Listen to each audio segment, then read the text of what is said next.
बांग्लादेश जल रहा है, वहाँ पे मिलिट्री कर्फ्यू लगा दिया गया है। आइए जानते हैं आखिर क्यों बांग्लादेश आज इस कगार पे पहुँच गया है।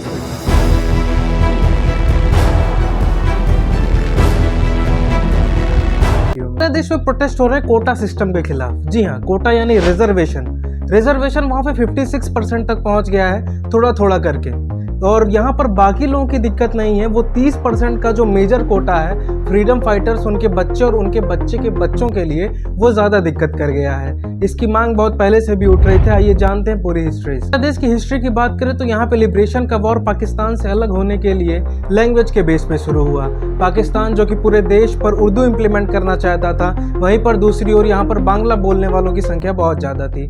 इसको लेकर शेख मुजीबुर रहमान अवामी पार्टी से पूरी तरीके से चुनाव लड़ते हैं और जीत जाते हैं। उसके बाद लेकिन वेस्ट पाकिस्तान वालों को ये पसंद नहीं आता है और ऑपरेशन सर्च लाइट के तहत पूरे बांग्लादेश में लोगों को रौंद दिया जाता है। ढाका यूनिवर्सिटी को खंडहर बनने पर मजबूर कर दिया जाता है। इस वॉर में इंडिया अपना फायदा देखते हुए कूदता है और पूरी तरीके से बांग्लादेश को आज़ाद करा देता है और पाकिस्तान को पीछे ढकेल देता है। इस आज़ादी के बाद अवामी लीग वहाँ पे सरकार बनाती है। कोटा की बात करें तो 30% के अलावा 10% वुमेन के लिए, 10% बैकवर्ड डिस्ट्रिक्ट्स के लिए, 5% माइनॉरिटी के लिए और 1% डिसेबिलिटीज़ के लिए। स्टूडेंट कह रहे हैं कि फिजिकल डिसेबिलिटी और माइनॉरिटी के कोटे को हम छेड़ने की बात नहीं कह रहे हैं। हम सिर्फ ये बात कह रहे हैं कि जो कोटा फ्रीडम फाइटर्स को दिया जा रहा है वो तो ठीक था, उनके बच्चों को दिया गया वो भी ठीक है, लेकिन उनके बच्चों यानी ग्रैंड चिल्ड्रंस को देने का क्या मतलब है। आइए जानते हैं इस पूरे कोटा सिस्टम को और यहाँ की शुरुआत कहाँ से। फ्रीडम फाइटर्स को कोटा देने की शुरुआत 1972 से ही हो गई थी।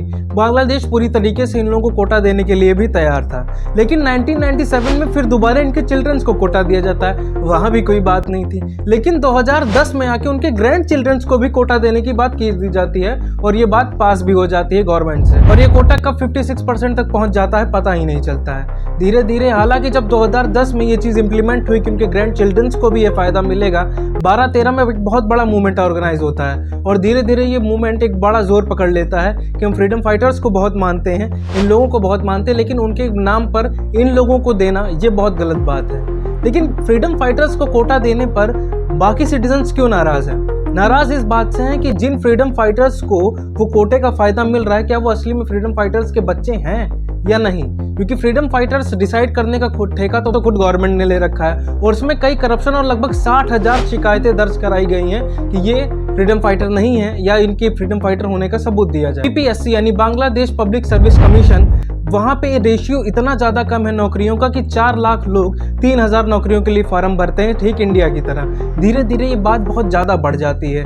BPSC की सेंट्रल वैकेंसीज भी कम होने लगती हैं और जैसे भारत में राजशाही की गवर्नमेंट नौकरी मानी जाती है, वैसा ही हाल बांग्लादेश में भी है। सरकार इन सब को ध्यान रखते हुए 2018 में एक प्रस्ताव लाती है कि फर्स्ट क्लास और सेकंड क्लास सर्विसेज में ये कोटा सिस्टम पूरी तरीके से खत्म कर दिया जाएगा। कुछ लोग यानी 7 लोग जो कि ग्रैंड चिल्ड्रंस होते हैं, वो चले जाते हैं हाई कोर्ट और इसका मुकदमा दायर करते हैं जून 2021 में और 5 जून 2024 को इसका फैसला हाई कोर्ट सुनाता है और ये कहता है कि ये पूरी तरीके से लीगल है और इन्हें वापस इनका कोटा मिलना चाहिए। और इतना सुनते ही तो लोग भड़क जाते हैं और वापस ये प्रोटेस्ट बड़े लेवल पे चालू हो जाए। फिर ढाका यूनिवर्सिटी और यूनिवर्सिटीज़ के स्टूडेंट्स सड़क पे उतरते हैं, पेरेंट्स सड़क पे उतरते हैं ये बताने के लिए कि हम मानते हैं हमारे देश के फ्रीडम फाइटर्स ने बहुत अच्छा काम किया, लेकिन उनके नाम पे नेपोटिज्म चलना कि फिर उनके बच्चों को कोटा मिले, फिर उनके बच्चों के बच्चों को कोटा मिले, ये शायद कहीं ना कहीं गलत है। इसको लेके पूरे बांग्लादेश में बड़े बड़े दंगे होते हैं, लोग सड़कों पर उतरकर इतने ज़्यादा वायलेंट हो जाते हैं कि मिलिट्री उतारनी पड़ती है सरकार को। फिर इसी बीच 10 जुलाई को ये मामला पहुंच जाता है सुप्रीम कोर्ट में, लेकिन ये प्रोटेस्ट जारी रहते हैं और ये बहुत ही ज़्यादा वायलेंट हो जाते हैं। इस समय वहाँ की प्रधानमंत्री शेख हसीना,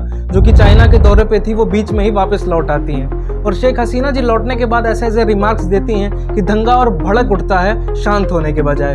शेख हसीना जी ये बयान देती हैं कि इन लोगों को नफरत क्या है फ्रीडम फाइटर से, अगर उनके बच्चों को फायदा मिल रहा है तो उनको दिक्कत क्या है। दूसरी ओर ये कहती है क्या रजाकार को मिलेगा? रजाकार आप जानते ही होंगे, उन लोगों को कहा गया जो कि ईस्ट पाकिस्तान का सपोर्ट कर रहे थे उस समय। प्रधानमंत्री का ये बयान एक तरीके से आग लगा देता है। जो आग शांत भी हुई थी वो दोबारा भड़क जाती है। इस समय बांग्लादेश में बहुत ज़्यादा कर्फ्यू लगे हुए हैं और पूरी तरीके से मिलिटराइजेशन हो गया कि यूएन के सेक्रेटरी भी इसमें इंटरवीन होकर ये कह रहे हैं कि बांग्लादेश को वायलेंस का प्रयोग ना करके एक बैठकर बातचीत करनी चाहिए। लेकिन बांग्लादेश सरकार भी एक चालाकी का काम खेल रही है, वो सुप्रीम कोर्ट के फैसले का इंतजार कर रही है, ना कि अपना कोई स्टेप उठाने के बजाय। सुप्रीम कोर्ट का फैसला एक तरीके से सर्वोच्च मान्य होता है, इस वजह से ये पूरा गेम खेला जा रहा है। ये है कि क्या बांग्लादेश बांग्लादेश के लोगों को न्याय मिलता है और क्या इंडिया में भी रिजर्वेशन सिस्टम में क्या सुधार होते हैं या नहीं।